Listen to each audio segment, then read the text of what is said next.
प्यारे बच्चों, आज आप लोगों को मैं ये बताने जा रहा हूँ कि आप एक सफल विद्यार्थी कैसे बनेंगे।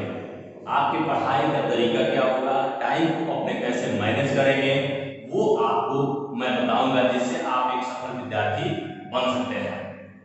सबसे पहले आप जो पढ़ते लिखते हैं और आप जिन कक्षाओं में हैं, तो आप एक एजुकेटेड या शिक्षित व्यक्ति कहलाते हैं, शिक्षित स्टूडेंट हैं। तो आप किसी से भी, माता पिता गुरु से भी से आप ऐसे व्यवहार कीजिए जिससे कि आप एक शिक्षित हो। गंवारों की तरह आप बिल्कुल व्यवहार नहीं करेंगे। अब इसमें पहला एक पॉइंट आपको बताने जा रहा हूं जो बहुत ही इंपॉर्टेंट है। आप कभी भी ये मत सोचिए आपकी पढ़ाई किसी गार्जियन की या आपके माता पिता की या आपके टीचर की रिस्पॉन्सिबिलिटी है या जिम्मेदारी है। वो जिम्मेदारी आपकी है। मैं कैसे आपको इसको एक्सप्लेन कर रहा हूं कि टीचर एक स्विच ऑन करता है आपके दिमाग की।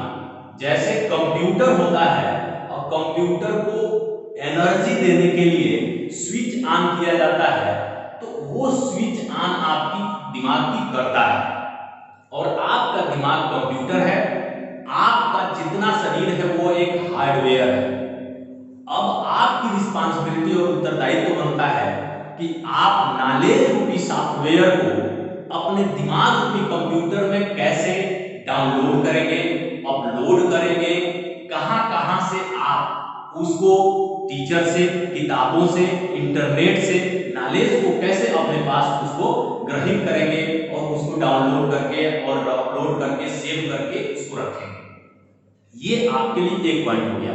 दूसरा पॉइंट ये है कि आप कभी भी किसी भी अनावश्यक मैटर में या मामला में अपने दिमाग को बिल्कुल मत उलझाइए जो आपके भविष्य के लिए बिल्कुल वो सही नहीं होगा।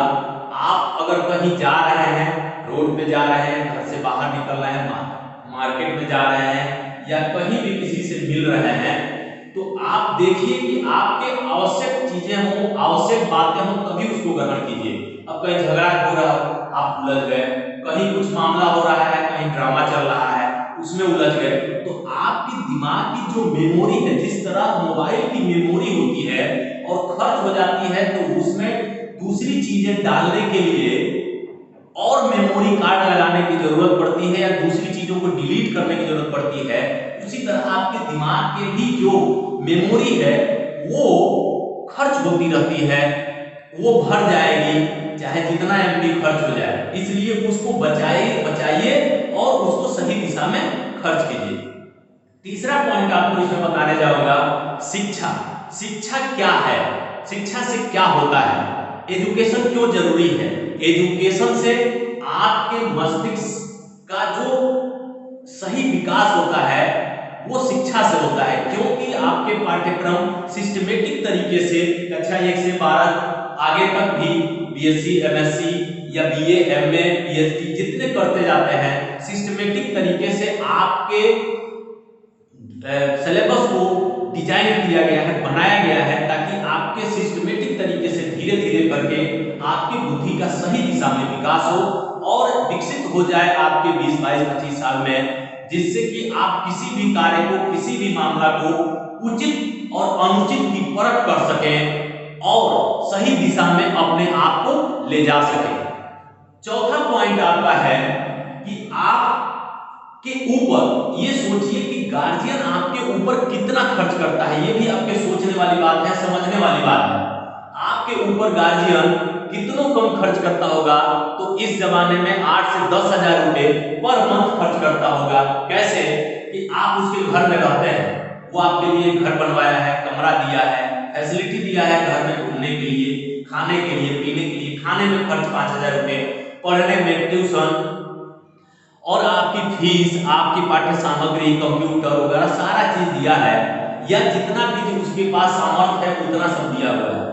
उसके बावजूद भी आप उसको क्या देते हैं, ये सोचने वाली बात है कि आप अपने लिए कितना उसका उपयोग कर पाते हैं, ये सोचने वाली बात है। और अलग मेमोरी कहां खर्च करते हैं, इसी बीच में बताता हूं, अगर आपका दिमाग अनावश्यक चीजों में खर्च हो जाता है जो आवश्यक नहीं है, तो वो वायरस लग जाना कहते हैं। जिस तरह किसी कंप्यूटर में या आपके मोबाइल में अगर अनावश्यक चीजें डाउनलोड करते हैं तो वायरस लग जाता है, जिससे कि आपकी पढ़ाई जिससे कि आपका कंप्यूटर, आपका लैपटॉप, आपका मोबाइल बाधित होता है।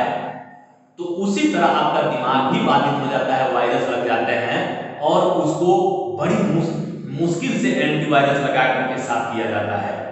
अगला सबसे अहम पॉइंट, टाइम मैनेजमेंट। आप टाइम को कैसे मैनेज करेंगे? आपके पास 24 घंटा है, उसके 24 घंटे को मैनेज कर लिए तो महीनों को कैसे मैनेज करेंगे, फिर साल को कैसे मैनेज करेंगे, ये आपको बहुत अच्छी तरह आना चाहिए। तो आइए आपको पहले मैं बताता हूं कि आप अपने टाइम को कैसे मैनेज करेंगे। आप अपने टाइम को मैनेज करने के लिए आप लोग बनाते होंगे कि इतने से इतने समय तक पढ़ना है, इतने से इतने समय तक ये करना है, ठीक है, करिए। मेरे हिसाब से आपको अपने सारे कार्यों की लिस्ट बनानी चाहिए। उन कार्यों में से जो आवश्यक कार्य है उनको अलग छांटना चाहिए, उन्हीं आवश्यक कार्यों को आपको करना चाहिए जो आपके लिए आवश्यक है, आपके घर के लिए आवश्यक है, और उसके लिए समय निर्धारित करनी चाहिए और उस समय के अंतर्गत ही उन कार्यों को करके निपटा देना चाहिए। बाकी जितना समय बचे उनमें आपको पढ़ाई करनी चाहिए। जैसे कि आप ब्रश करते हैं, सब्जी लेने जाते हैं, तो ब्रश करने में आपको अगर समय लगता है 10 मिनट, देखिए कितना समय आप खर्च करते हैं। जैसे आपने ब्रश करने का टाइम रखा है 6:30 बजे, और 6:30 बजे से 6:35 के बीच में आपको ब्रश करके फिनिश कर लेना है। अब ये नहीं कि आप उसको आधा घंटा तक ब्रशें करते रह गए। सब्जी लेने जाना है तो कौन से नियरेस्ट दुकान है जहां से हम सब्जी किस माध्यम से जल्दी से ला सकते हैं, या कोई घर का काम है जैसे कपड़े धुलने हैं, आपको कितना जल्दी किस टाइम पे धुल लेना है, ये आपको मैनेज करना है। गार्जियन आपको काम बता देते हैं, कोई काम हो उस किस समय पे आपको करना है, गार्जियन से कोरिलेशन बना करके उसको बता दीजिए, हम इस समय पे कर लेंगे, हमारा उस समय ये टाइम बनाया है इस चीज का। जैसे आपको गेहूं को चक्की ले जाना है पिसवाने के लिए, तो उसको कै बजे हमको करना है वो आप पहले मैनेज कर लीजिए। आपको दूध लेने जाना है तो कब दूध लेने जाना है, कितने समय में जल्दी लेके चले आना है, ये सारी चीजें। अगर रोज नहाते हैं 20 मिनट, तो आप उस टाइम को मैनेज कीजिए, कम कीजिए। जिन कार्यों में आपके ज्यादा समय लगते हैं उन कार्यों को लिस्ट बना करके उन कार्यों को निर्धारित समय पे ही काम करके वो फिनिश कीजिए, और अंत में धीरे धीरे 1-2 हफ्ते में उन कार्यों को समय के दायरे को कम कीजिए, कम समय में उसको निपटाने की कोशिश कीजिए। आपके पास पर्याप्त समय मिलेगा पढ़ने के लिए और ध्यान देने के लिए। अब एक अहम पॉइंट और है जो ये है कि आप अपने टॉपिक को कैसे पढ़ेंगे।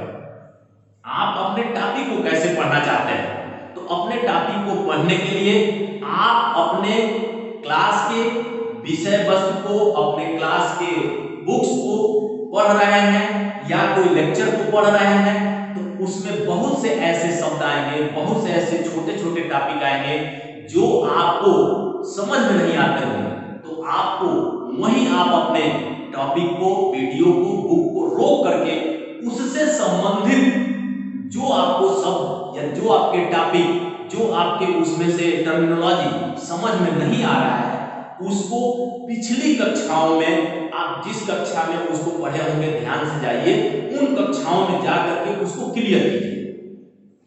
जब आप पूरे बेस को क्लियर ऐसे ही किया जाता है तो इसके लिए थोड़ी मेहनत लगती है कि पूरा पिछली कक्षाओं के आपके पास बुक्स होनी चाहिए, नेट होनी चाहिए, नेट पे खोज लीजिए, गूगल पे खोज लीजिए कि वो टॉपिक जो समझ में नहीं आ रहा है, वो छोटे छोटे शब्द जो नहीं समझ में आ रहे हैं उसमें आ रहा है। जैसे कि मान लीजिए आप पढ़ रहे हैं, कोई सब्जेक्ट पढ़ रहे हैं, नॉमेनक्लेचर पढ़ रहे हैं, अब उसमें आ गया कहीं कि ऑर्गेनिक केमिस्ट्री पढ़ रहे हैं, उसमें कहीं आ गया कि लेवासी, अब लेवासी कौन था, तो उससे संबंधित हाई स्कूल में जाकर पढ़ सकते हैं।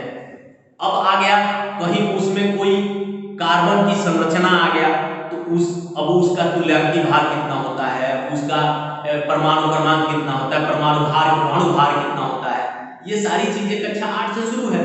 तो पिछली कक्षाओं में जाके जो बहुत ही सरल शब्दों में दिया है उसको पढ़ना चाहिए। ये सब चीजें जितने आपको बताए हैं, इसके अलावा भी आपके क्वालिटी को डेवलप करने के लिए बहुत से मेरे पास ऐसे पॉइंट्स हैं जो आपकी क्वालिटी को डेवलप किया जा सकता है और आप अपने क्वालिटी को इंप्रूव कर सकते हैं। बाकी अभी इतने ही बातों का आप ध्यान रखिए। अब इसी के साथ आप लोग घर में रहिए, सुरक्षित रहिए। धन्यवाद।